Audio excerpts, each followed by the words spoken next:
इस video lecture में हम linear equation in two variable discuss करेंगे। तो स्टार्ट करते हैं। ओके, तो linear equation in two variable, तो सबसे पहले जानेंगे कि लीनियर इक्वेशन क्या होता है। पॉलिनोमियल के जो चैप्टर में मैंने बहुत अच्छे से एक्सप्लेन किया है। लीनियर इक्वेशन क्या होता है, जिसमें हाईएस्ट पावर, एक ऐसा इक्वेशन एक्सप्रेशन जिसकी हाईएस्ट पावर वेरिएबल की क्या हो, 1 हो, उसे हम क्या बोलेंगे, डिग्री ऑफ पॉलिनोमियल। ठीक है, तो डिग्री ऑफ पॉलिनोमियल वैल्यू कितनी होनी चाहिए, 1 होनी चाहिए। ठीक है, तो लीनियर इक्वेशन में देखो, अभी हमने स्टार्टिंग में उस टाइम पे जो समझा था, ये फर्स्ट वेरिएबल, ठीक है, फर्स्ट वेरिएबल की बात करूँ तो इसके लिए स्टैंडर्ड एक इक्वेशन क्या हो जाएगा, ax plus C is equal to 0। ठीक है, ये क्या है, सिर्फ एक ही वेरिएबल है, तो इसको बोल सकते हैं linear equation in one variable. जहाँ टू वेरिएबल की बात करें, टू वेरिएबल की, वहाँ पे x के साथ y भी आ जाएगा। ठीक है, तो ax plus B Y plus C, ये एक स्टैंडर्ड एक्सप्रेशन है किसके लिए, linear equation in two variable.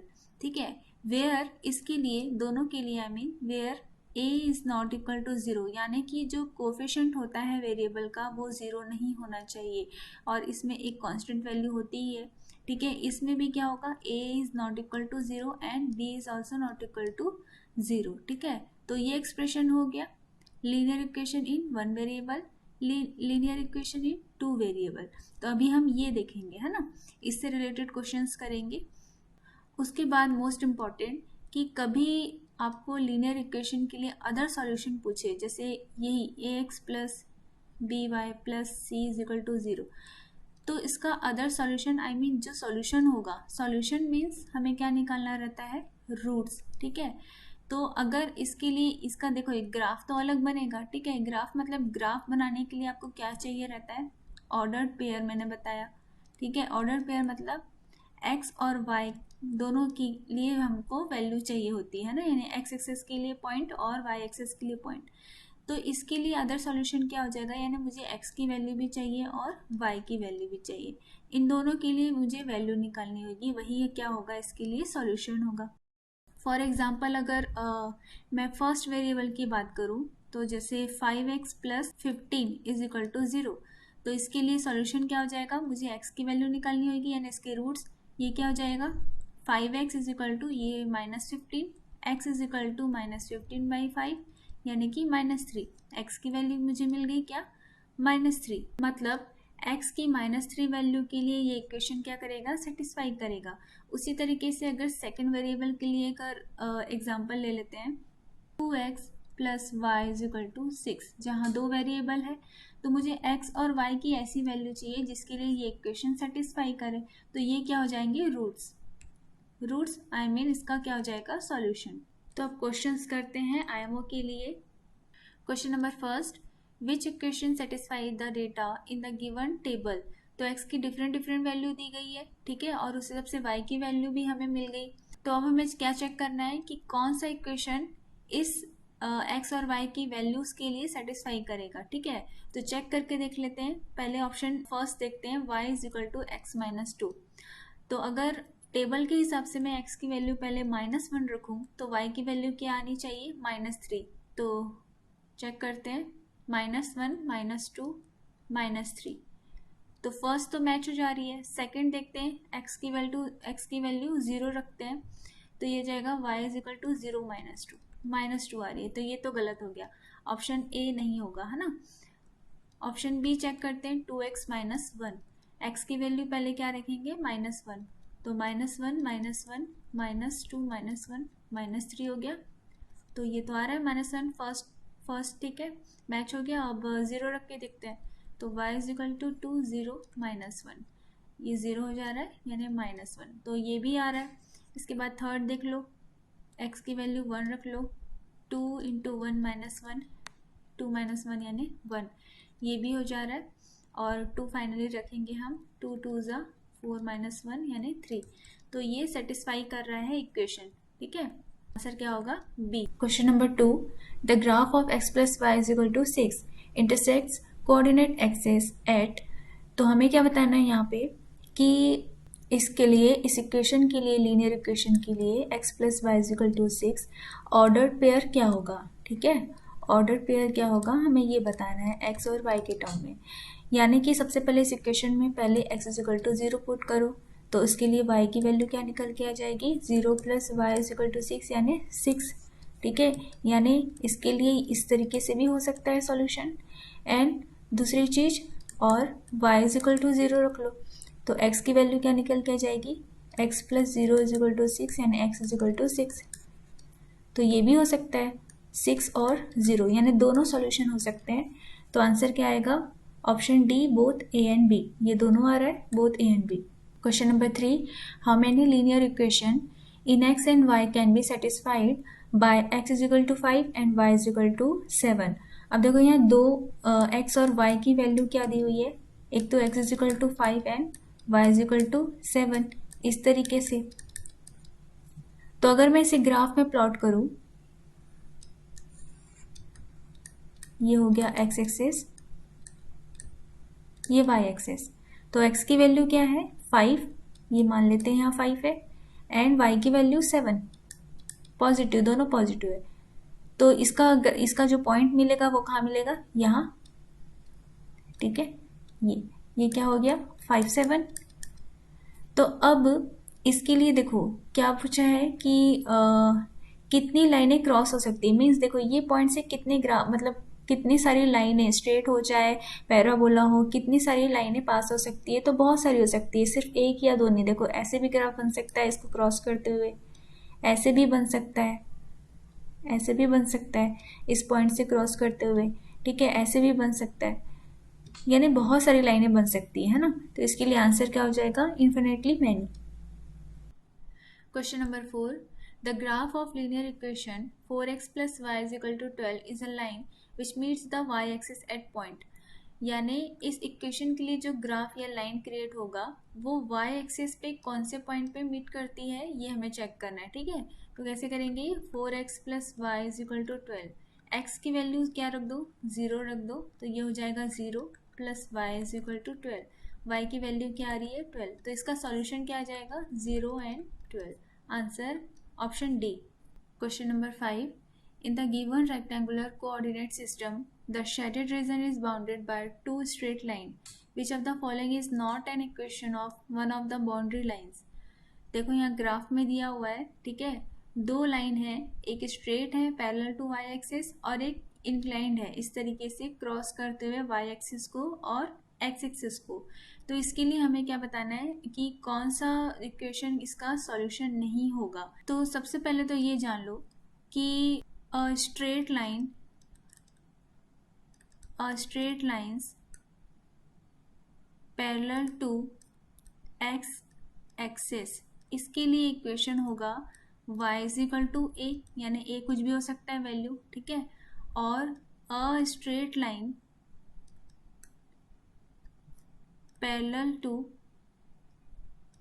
y axis, इसके लिए क्या इक्वेशन होगा x is equal to A.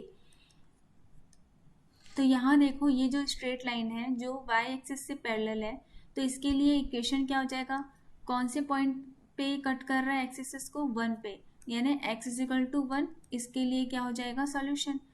तो जो ऑप्शन बी है ये तो सॉल्यूशन है, हमें ये बताना है कि जो सॉल्यूशन नहीं है। ठीक है, अब ये जो इंक्लाइन लाइन है जो y एक्सिस को 1 पे और x एक्सिस को 2 पे कट कर रहा है, इसके लिए ये वाला होगा। ठीक है, एक बार चेक करके देख लो, x plus 2y is equal to 2, जहाँ x की वैल्यू अगर आप 0 रखते हो तो y की वैल्यू क्या आ जाएगी 1। ठीक है, तो इसके लिए जो पेयर हो जाएगा ऑर्डर पेयर 0 और 1, ये आ रहा है, ये मैच हो रहा है। ठीक है, उसी तरीके से अगर y 0 रख दूँ मैं तो x plus 2 0 is equal to 2, ये तो 0 हो गया, x इज इक्वल टू 2। ठीक है, तो ये 2 और 0 ये भी आ रहा है, देख लो यहाँ पे हमारा जो पॉइंट था 2 0, इसको मैं लिख सकती हूँ। ठीक है, तो इसके लिए सॉल्यूशन क्या हो जाएगा ये इंक्लाइन लाइन के लिए ऑप्शन डी। तो क्या नहीं है, तो ऑप्शन जो सी है x माइनस वाई, ये सॉल्यूशन नहीं है क्योंकि इसमें कोई भी लाइन क्रिएट नहीं हो रही है, इसमें क्या हो रहा है x और y इक्वल हो जा रहा है, इसलिए आंसर क्या होगा option C. Question number 6, ax plus by plus c is equal to 0 doesn't represent an equation of line if if देखो मैं स्टार्टिंग में मैंने बताया था कि टू वेरिएबल के लिए जो लीनियर इक्वेशन है A X plus B Y plus C is equal to zero, जहाँ पे A not equal to zero होना चाहिए और B not equal to zero होना चाहिए। लेकिन ऑप्शन सी में देख लो A is equal to B is equal to zero आ रहा है, मतलब ये सॉल्यूशन नहीं है, नॉट ये सॉल्यूशन नहीं हो रहा है इस इक्वेशन के लिए। तो आंसर क्या होगा? C. Question number 7, a straight line parallel to the Y axis has a equation. तो अभी जस्ट मैंने बताया कि पैरेलल लाइन जो वाई एक्सिस की पैरेलल लाइन है उसके लिए इक्वेशन क्या हो जाएगा? A X is equal to A, यानी कि first option. Question number 8, if -3 and 2 is a solution of linear equation 5x plus 3ky is equal to 3, then the value of k is। ठीक है, तो यहाँ solution दिया हुआ है इस इक्वेशन के लिए 5x plus 3ky is equal to 3। ठीक है, x और y के लिए क्या वैल्यू दी है? -3 एंड 2। हमें क्या निकालना है? k की वैल्यू निकालना है। तो -3 और 2 रख दो, 5 ये हो जाएगा -3 plus 3k 2 is equal to 3, ये हो जाएगा 15, ये हो जाएगा 6k इज इक्वल टू 3। अब 6k को यहीं रख दो, ये हो जाएगा 18, k इज इक्वल टू क्या आ गया? 3, ऑप्शन ए।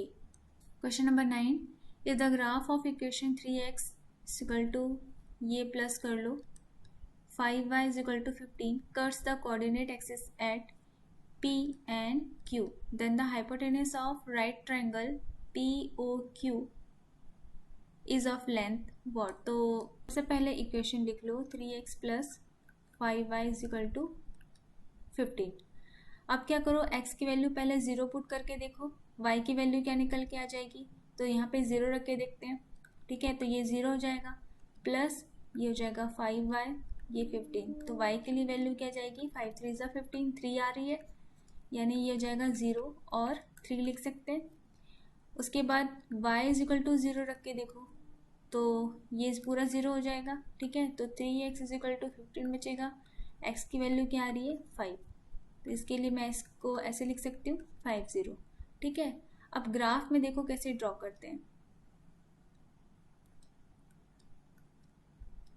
ये ओरिजिन हो गया 0 एंड 5 कहाँ पे है? x एक्सिस पे है, लगभग ये हो गया 5 0 में यहाँ लिख लेती हूँ, और 3 y एक्सिस पे, ये यहाँ पे लिख लेते हैं 0 एंड 3। ठीक है, तो ये पॉइंट को जब आप मिलाओगे तो इस तरीके से स्ट्रेट लाइन बनेगी। ठीक है, ये स्ट्रेट लाइन। ठीक, अब ये पार्ट जो दिख रहा है आपको, ये ट्राइंगल क्रिएट हो रहा है। ठीक है, यानी कौन सा ट्राइंगल है? राइट एंगल ट्राइंगल है, जिसमें ये क्या हो जाएगा? हाइपोटेनियस, ये क्या हो जाएगा? बेस, ये क्या हो जाएगा? परपेंडिकुलर। हमें निकालना क्या है? हाइपोटेनियस। ठीक है, अब ये पॉइंट को मान लेते हैं क्या? P एंड ये Q, इसको P मान लो, इसको Q मान लो। और हमें क्या बताना है? अच्छा, हमें हाइपोटेनियस की वैल्यू बतानी है। देखो यहाँ से लेके यहाँ तक, रुक जाओ, वेट, देखो यहाँ से लेके ये वाला पार्ट, ये डिस्टेंस कितना हो जाएगा? यहाँ तक O से लेके Q तक, ओ क्यू कितना हो जाएगा? 5 यूनिट ले लो। ठीक है, 5 यूनिट हो जाएगा, और O से लेके P तक ओ पी कितना हो जाएगा? 3 यूनिट हो जाएगा, 3 यूनिट हो जाएगा।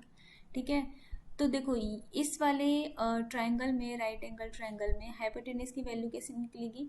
तो पाइथागोरस थ्योरम आपने पढ़ा है, क्या होता है? हाइपोटेनस का square is equal to base का स्क्वायर प्लस परपेंडिकुलर का स्क्वायर। ठीक है, तो बेस क्या हो गया? 5 यूनिट। ठीक है, 5 का स्क्वायर रख लो, ये हो जाएगा 3 का स्क्वायर, ये 25 प्लस 9, ठीक, कितना हो गया? 34। ठीक है, तो ये हो गया h स्क्वायर। h की वैल्यू यानी हाइपोटेनस की कितनी निकल जाएगी? इधर जाके स्क्वायर रूट में कन्वर्ट हो जाएगा, स्क्वायर रूट 34 यूनिट लिख लो। ठीक है, यानी ऑप्शन सी आपका क्या होगा? Answer. Question number 10, point 04 lies on the line.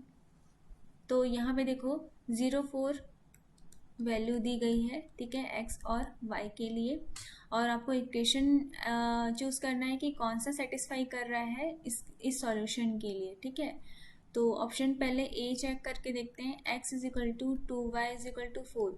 x की वैल्यू 0 रख के देखेंगे तो ये तो 0 हो जाएगा, ये क्या हो जाएगा? -2y। इज इक्वल टू 4, तो y की वैल्यू क्या जाएगी -2, तो ये नहीं कर रहा।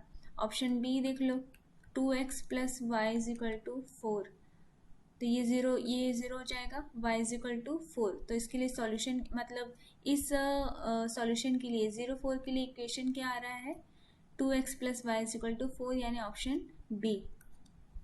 Question number 11, the equation y is equal to 5 in 2 variable can be written as. तो देखो y इज इक्वल टू अगर सिर्फ 5 दिया है तो इसको 2 वेरिएबल के जो स्टैंडर्ड फॉर्म में इक्वेशन मैंने क्या बताया था, ax plus B Y plus C is equal to 0, इस पैटर्न में आप कैसे लिख सकते हो, इस फॉर्म में आप कैसे लिखोगे, जहाँ x क्या है, मतलब x का जो कोफिशिएंट है वो क्या है, 0 है, ठीक है। तो इसके लिए मैं इस तरीके से लिख सकती हूँ 0.x प्लस b के लिए क्या है, देखो b के लिए इसका कोफिशिएंट क्या हो जाएगा 1, ठीक है, 1 से मल्टीप्लाई होगा तो 1 डॉट, यानी ये मल्टीप्लिकेशन का साइन है 1, ये y हो जाएगा, प्लस प्लस कांस्टेंट वैल्यू क्या है, यहाँ पे देखो इज इक्वल टू में 5 दिया है ना, यानी कि मैं इसको इस तरीके से लिख सकती हूँ, ठीक है, -5 लिख सकती हूँ, तो कोफिशिएंट की वैल्यू क्या आ जाएगी माइनस, यहाँ पे माइनस करो, -5 इज इक्वल टू 0। इसको ऐसे भी लिख लो 0.0 multiply x plus 1 is equal to 5, तो ये इसके लिए क्या हो जाएगा इक्वेशन, यानी ऑप्शन क्या हो जाएगा देख लो 0x plus 1y, option C answer.